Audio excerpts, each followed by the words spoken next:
NCERT JAC board pattern पर आधारित class 12 Sanskrit शाश्वती द्वितीय भाग के प्रथम पाठ विद्यया अमृतम अश्नुते नामक पाठ का इस वीडियो में प्रश्नोत्तर अभ्यास कार्य करेंगे। प्रिय विद्यार्थियों, विद्यया अमृतम अश्नुते नामक पाठ का परिचय, संपूर्ण श्लोकों का अन्वय, शब्दार्थ व व्याख्या को सरलतम व आकर्षक ढंग से प्रस्तुत किया गया है। लिंक डिस्क्रिप्शन व एंड स्क्रीन में दिया गया है, उसे आप देख सकते हैं। नमो नमः। संस्कृत विमर्श यूट्यूब चैनल पर मैं ब्रजेश त्रिपाठी आप सभी का स्वागत करता हूं। आइए वीडियो को शुरू करते हैं। संस्कृत भाषया उत्तरम लिखत। संस्कृत भाषा में उत्तर लिखें। ईशावास्योपनिषद कस्याः संहितायाः भागः। ईशावास्योपनिषद किस संहिता का अंश या भाग है? उत्तर होगा ईशावास्योपनिषद यजुर्वेदस्य माध्यन्दिन काण्व संहितयोः भागः।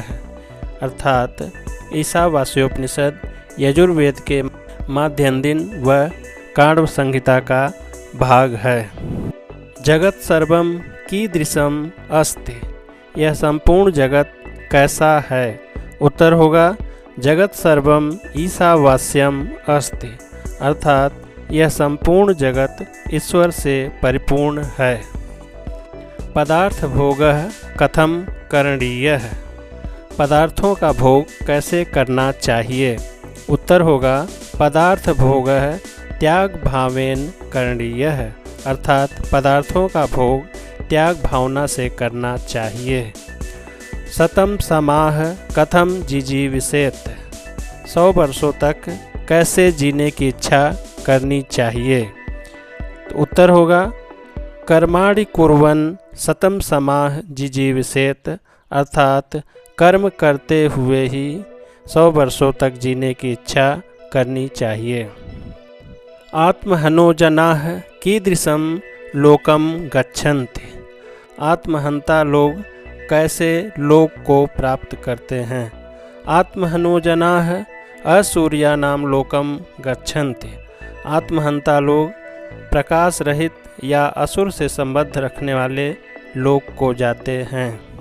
मनसो अपि वेगवानः कः। मन से भी वेगवान कौन है?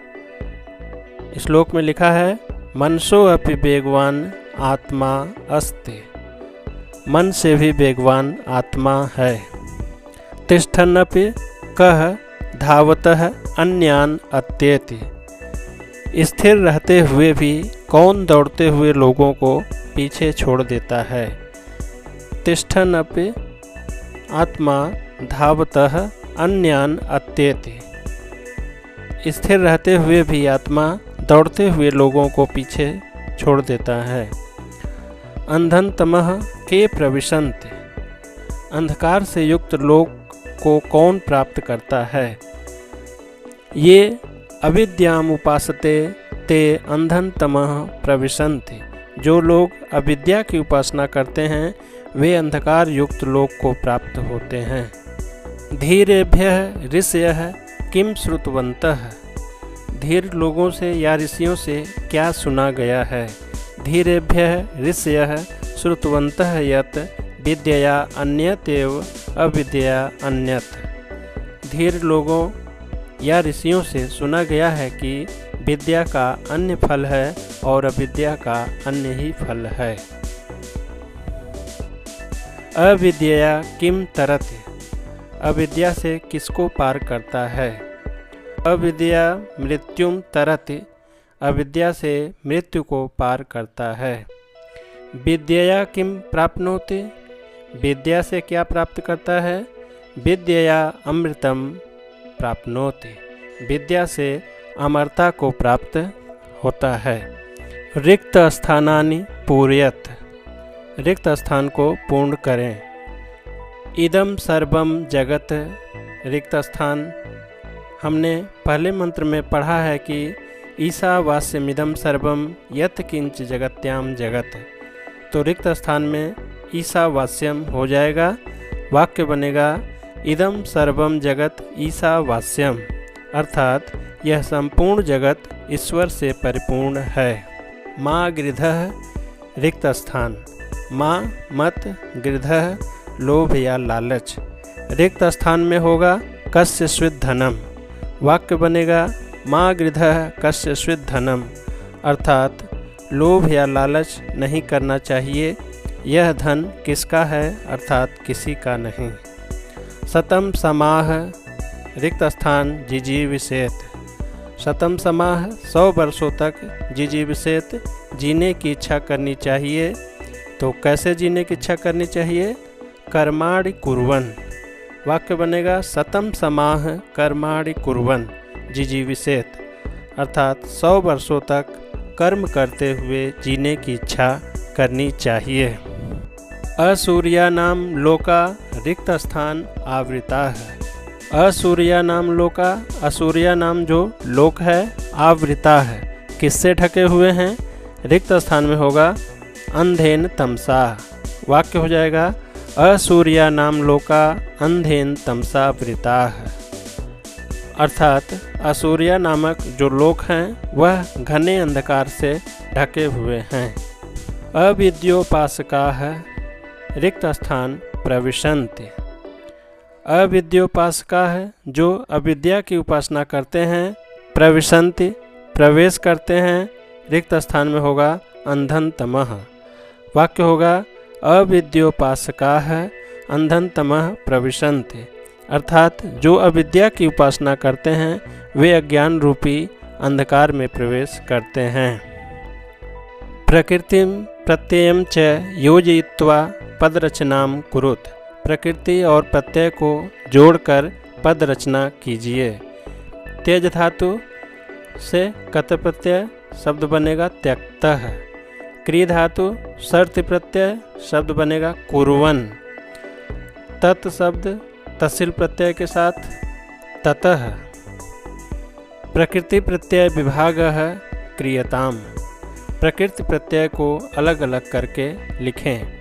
प्रेत्य प्र जोड़ ई इड़गतौ धातु से ल्यप प्रत्यय होकर प्रेत्य बनेगा, जिसका अर्थ है मर कर। तीर्थवा त्रिधातु से कत्वा प्रत्यय तैर कर अव्यय पद है। धावतः धाव धातु से सर्त प्रत्यय होकर धावतः शब्द बनेगा, जिसका अर्थ होगा दौड़ते हुए। तिष्ठत अस्था धातु से सर्त प्रत्यय होकर तिष्ठत शब्द बनेगा, जिसका अर्थ है रहते हुए। जवीयः जव जोड़ मतुप जोड़ यशुन बन जाएगा जवीयः अधिक वेग वाला। संधिम विच्छेदम वा कुरुत। ईशावास्यम ईशा जोड़ आवास्यम कुर्वन्नेवेह। यहाँ 3 पद हैं। कुर्वन् जोड़ एव जोड़ इह। जिजीविषेत जोड़ शतम जिजीविषेत छतम। तत् जोड़ धावतः तद्धावतः। अनेजत जोड़ एकम अनेजदेकम। आहो जोड़ अविद्यया आहुर्विद्यया। अन्यथेतः अन्यथा जोड़ितः अन्यथेतः। तांस्ते तान जोड़ते तांस्ते। उपनिषद मंत्रयोः अन्वयम लिखत। उपनिषद मंत्रों का अन्वय लिखें। श्लोक से अर्थ के अनुरूप सरल वाक्य बनाना ही अन्वय होता है। आइए देखते हैं। अन्य देवाहुर्विद्यया अन्य दाहुर्विद्यया इति शुश्रुम धीराणाम ये नस्तद्विचक्षिरे। इसका हिंदी अर्थ हो जाएगा, विद्या की उपासना से दूसरा ही फल मिलता है तथा कर्म के अनुष्ठान से दूसरा ही फल प्राप्त होता है। इस प्रकार हमने धीर पुरुषों के वचन सुने हैं, जिन्होंने हमें उस कर्म व ज्ञान की व्याख्या करके समझाया था। अन्वय इस प्रकार लिखेंगे। विद्यया अन्यत एव आहुः अविद्यया अन्यत आहुः इति धीराणाम शुश्रूम ये न तत् विचक्षिरे। एक और श्लोक दिया गया है। अनेज देकम मनसो जवीबो नैनदेवा आपनुवन पूर्वमर्षत तद्धावतो अन्यंतेति तिष्ठन तस्मिन्नपो मातरिस्वा दधाते। का अर्थ है वह परमेश्वर अचल, एक मन से भी अधिक, तीव्र गति से युक्त, अनादि और व्यापक है। उसे इंद्र आदि देवता भी नहीं पा सके। वह स्वयं स्थिर रहता हुआ भी दूसरे दौड़ने वालों से आगे रहता है। तत् अनेजत एकम मनसः जवीयः पूर्वमर्षत एनत देवाः न अपनुवन् तत्तिष्ठत अन्यान् धावतः अत्येति तस्मिन् मातरिस्वा अपह दधाति। वीडियो अच्छा लगा तो चैनल को लाइक करें, सब्सक्राइब करें और बेल आइकन को जरूर प्रेस कर दें। शुभम भूयात्, पुनर्मिलामः। धन्यवाद।